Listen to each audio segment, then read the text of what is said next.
শশা যদি কাছে না থাকে কি করব, এই যে কটন নেব, কটনটাকে আমার মতন করে আমি রাউন্ড করে নেব।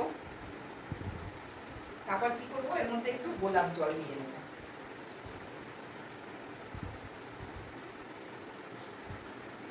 এই যে গোলাপ জল দিলাম।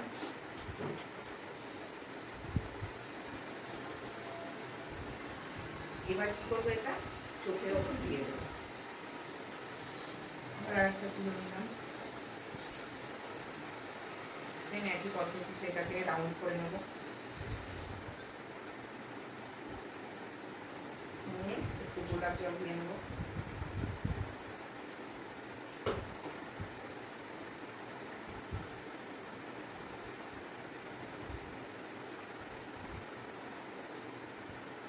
এবার কি হবে, 10 থেকে 15 মিনিটের জন্য ছেড়ে দেবো। স্কিনটা যখন শুকিয়ে যাবে, ক্লায়েন্ট আমার কিন্তু ঘুমিয়ে পড়েছে।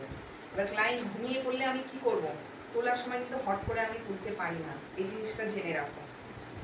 ফেসিয়াল করতে করতে ক্লায়েন্ট আমার ঘুমিয়ে পড়েছে, আমি হট করে কিন্তু এখানে টিস্যু নিয়ে কিন্তু মুখে জলটা দিতে পারি না, দিলে তার আচমকা ঘুমটা ভেঙে যাবে।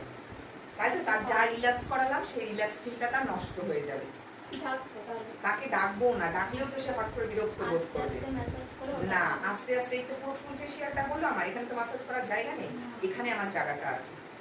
কি করব, যখন আমার পুরো মাসাজটা শেষ হবে, আমি এই জায়গাটা যখনই এরকম হাত দেবো, তখনই ক্লায়েন্ট কি বুঝবে, একটুখানি জেগে যাবে। সেম এই জায়গাটায় আমার হাত দিতে হবে, দিয়ে এরকম হালকা একটা মাসাজ দিতে হবে।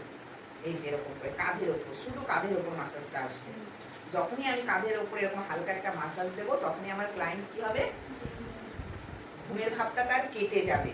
এতক্ষণ যা মাসাজ করেছিলাম সেই ঘুমের ভাবটা তার কেটে যাবে। যখন কেটে যাবে, যখন দেখবো যে